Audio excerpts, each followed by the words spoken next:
Hey, g'day people, it's Matt here from Matt Carves. Here's a super quick tip to get the proportions right, just sort of like going down the face, so from here to the lips to the chin, maybe the top of the head as well. I can't show you the image that I used for this one because it's copyrighted, but I can use this one.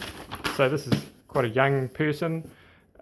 Usually like carving older people because they have more wrinkles. So essentially what you would do is you'd go to the computer and you could print off any person that you want and get it kind of the right size that you want to carve. And then the important points are sort of like the bridge, the tip of the nose, the bottom of the nose, maybe the chin and the lips. So then you just fold it in half like that.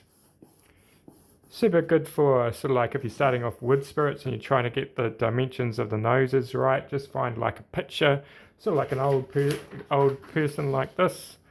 So you would sort of like he's got a bit of a bigger nose and all of that kind of stuff. So, but we're going to use this young person for this one, and so you just fold it in half, and you're always kind of like carving on that point there, sort of like that point there like that. So that's where you want your proportions. So the bridge is going to be here, the tip of the nose here, the bottom of the nose here, the lips there.